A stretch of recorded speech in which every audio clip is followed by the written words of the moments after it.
Okay, so as you guys have noticed, I started my shingles up higher than the bottom of my cabin. I thought it would be a good idea to make things extra complicated and put a vertical strip of board and batten wainscoting. So today we're going to get started on that. Alright, so we got a big pile of Tulip Poplar rough sawn wood, and the magic hammer didn't just put that there. So we're going to take a quick field trip to Troy, Ohio to see Dave Mosier at the Urban Timber Mill.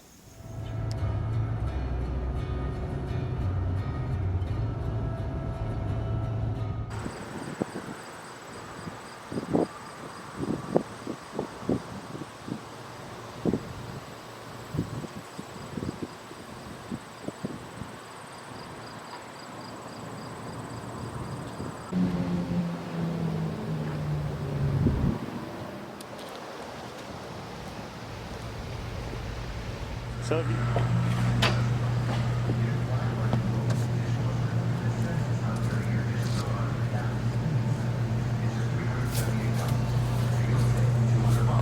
this is my newer mill. This is the one out there is an LT40. And this is an LT70. Got an electrical problem right now that I'm working on. But this is a 62 horse Cat Diesel. Oh yeah. And that one's a 26 horse gas. So this one's rated at like 1,200 board feet per hour, and that one's rated at 400. Oh wow. So this one's about 3 times. Is that one out there the one you did that walnut out in South Park? That's the one that we milled on. Nice. This one is a lot faster. Is it? Yeah. That's cool. Yeah, this is a pretty sweet machine. If you want to see the kiln, I can show you the kiln. Sure. Yeah. This is the outside of the kiln. These two doors open up, so I can load it with a forklift. The door opening is just a hair over 14 feet, so I can put 14 footers in there. But if I filled it completely, it would hold about right at about 2,500 board feet.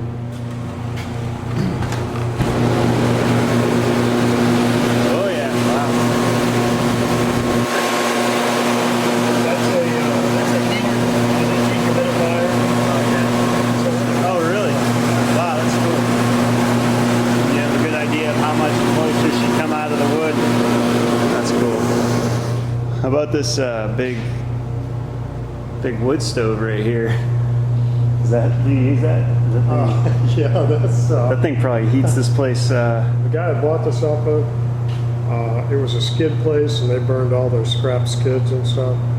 And he said that's about a 1 million BTU furnace, and it'll heat this whole building. I bet you can't even come in this half of the.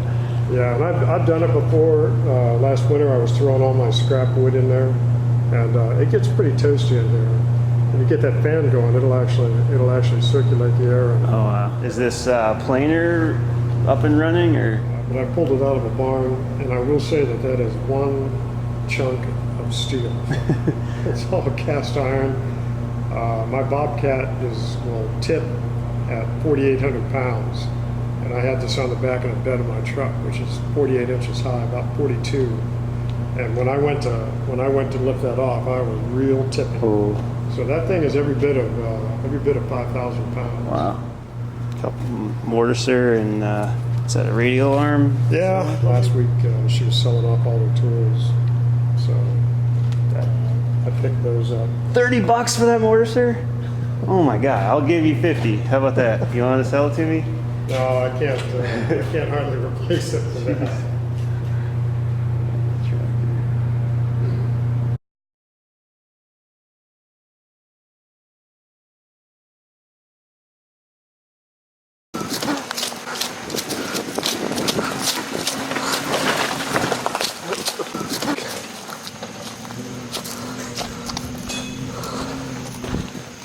Check out this spalting. We're gonna pick this stuff out and save it for woodworking projects. This is too nice to be siding some of these boards.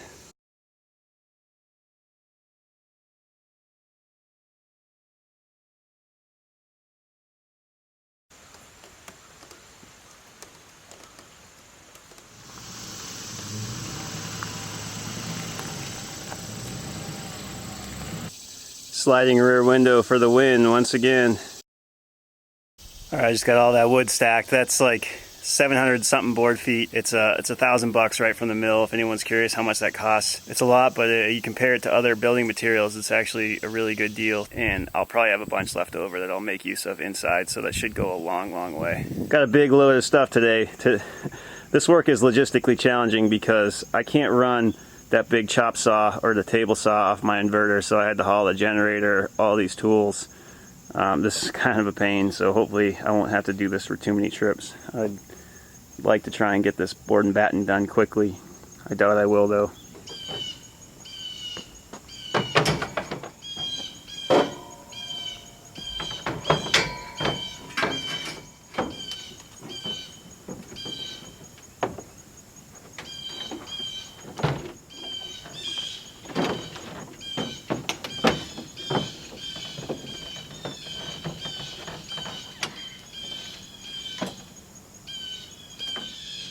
If anything on camera looks flat, assume it's not.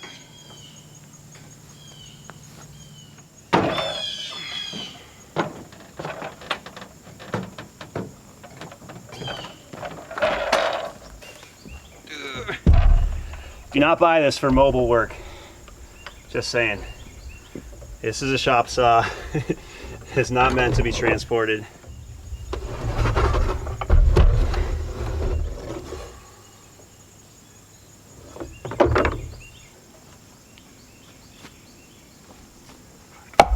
Every once in a while when you're a pack rat, stuff actually comes in handy, like all these cutoffs, and then it just encourages more bad behavior.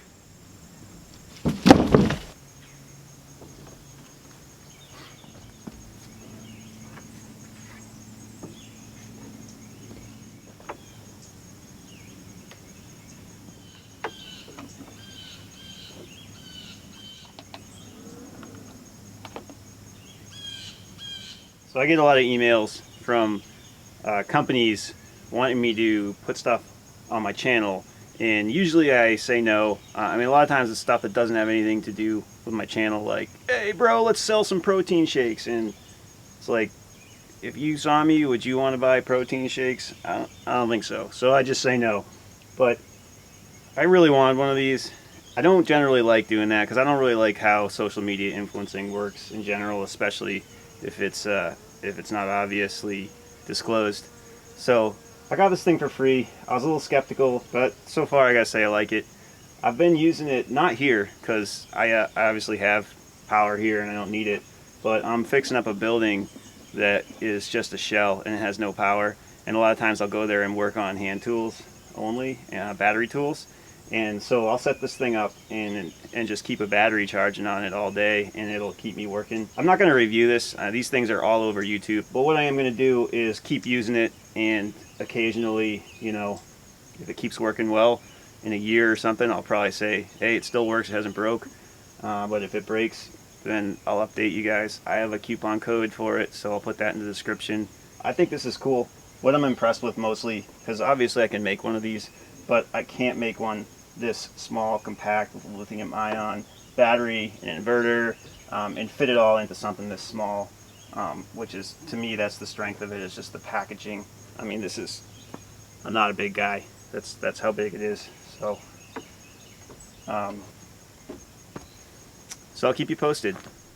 Alright, the first thing I want to do is put the cap that goes on top of this here, so that I can butt the pieces to them flush and have them all come about the same length on the bottom. Here's a detail that I definitely got wrong that you don't want to copy. You can see there's an undercourse, and I put the undercourse lower than the first course. You should actually put that undercourse up higher than the first course, or at least roughly equal to it, because what happens is it acts as a drip edge if you put it up under, and then water will shed off. This application may be a little bit different because it's shedding to a cap. This is beveled at 15 degrees, so hopefully any snow or water that gets on this will just shed off. But it could be done better. Okay, so this is our cap. It's a cedar board. If I can find the footage, you're gonna see me bevel this at a 15-degree angle, and we've also cut a little saw kerf in the underside that will also act as a drip cap, so water, instead of wicking back underneath, this cut will hopefully make it drip off. Because this is at an angle when we cut this, we have to kind of treat it like the reverse of crown molding. Basically, we have to hold it up against our fence at an angle so that our miters will line up. If we cut it flat, they'll be canted when we put it on the drip edge. I forgot the generator key again, but I have a spare. I put one on my keychain.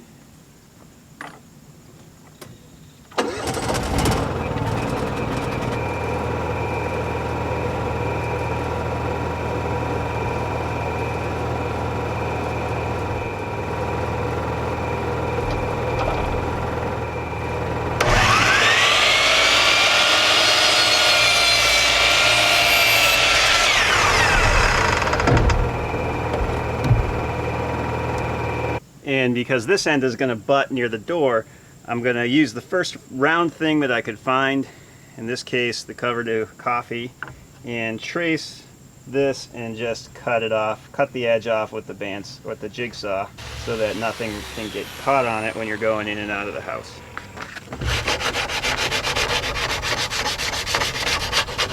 And these will just slip up under that course of shingles and go like that. And I've got some leftover stainless steel ring shank nails that I'll use to fasten these. And these miters should really be biscuited. That's one tool I don't have, so maybe I'll go back and fasten them somehow underneath just to keep them from popping, because miters are not the greatest for exterior work.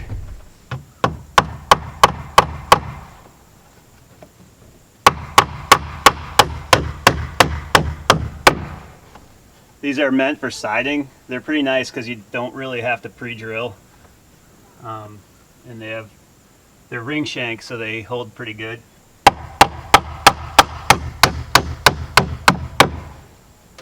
Okay, and now this piece cut like this will go in here. And that's a decently good fit. I always cut these a little bit long and then kind of cut them down to fit. It's extra steps, but I have a limited amount of this stuff that I pre-made.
These are going to have a lot of uplift force, so I'm using some outdoor deck screws, really long ones, so I can get all the way into the sheathing underneath the rain screen.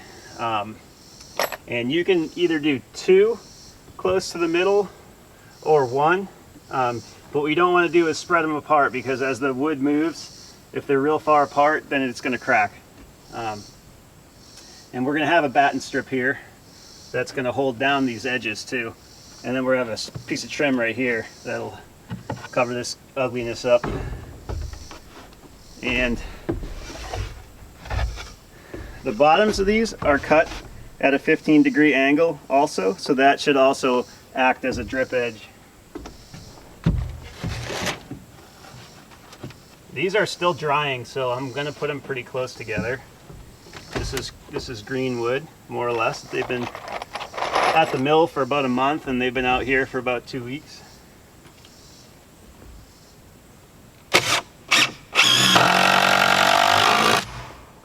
And there, you can't tell, but there's about an 1.5 inch gap down here at the bottom. Eventually this porch is going to be covered.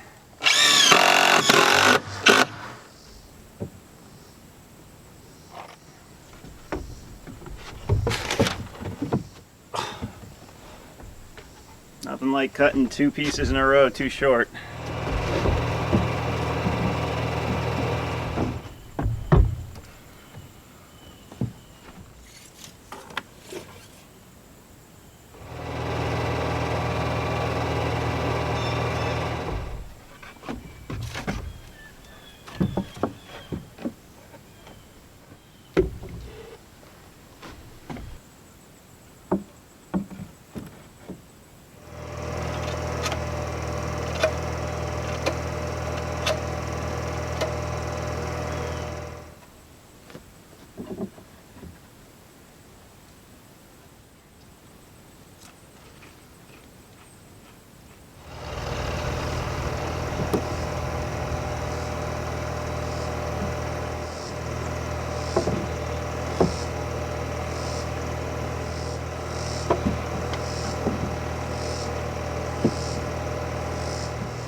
Man, I'm dying out here.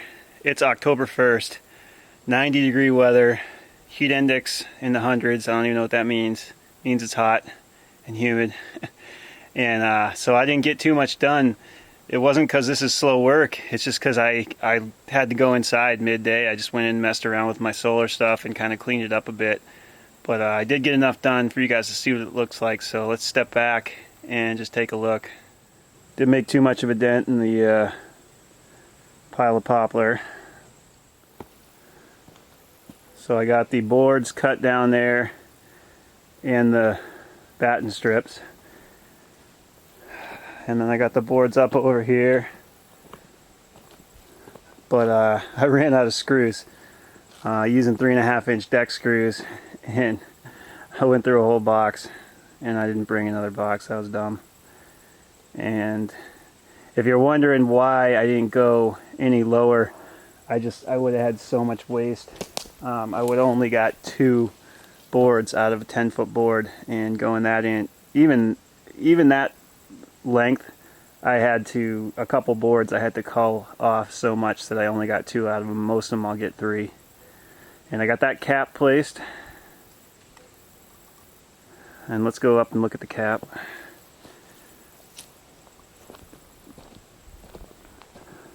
So this cap slides up under the shingles, and it's at a 15-degree angle. So hopefully anything that gets on it will shed off and, you know, mitered the corners, mitered the inside edge there. And I think it's going to be a nice look. And I started to take down this one dead tree that this is the one that's throwing the most of the shade on the panels when you guys saw me installing them. And then my chain started to come loose, and I didn't have any safety equipment, and I also didn't have anyone here with me, so I thought better of doing any more of that, so I'll do that another time.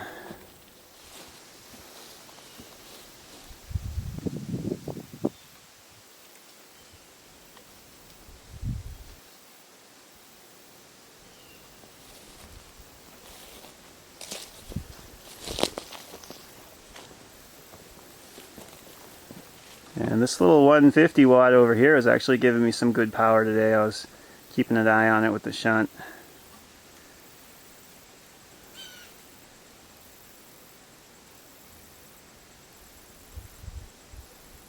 But I'm pretty happy. I think it's going to look good. And so I'm lucky enough to have 2 local mills. I still go to Ohio Outdoor Living Group. I still go see Barrett, buy a lot from him. And Dave Mosier, I got my rafters from him, so I still go buy stuff from him. I try and support them both. And this is very economical. If you can go to a mill instead of a big box store, I mean, this was $1.35 a board foot. It's true inch. It's thick, it's good wood, Tulip Poplar. Barns have been sided with it. They're still around hundreds of years later. You don't really want to get it splashed on. So this bit there with the deck, I'm going to have to cover this deck just so that even though it's about 1.5 inches off the deck, that'll still get ruined because water will splash on it. So anyway, that's going to wrap up this video.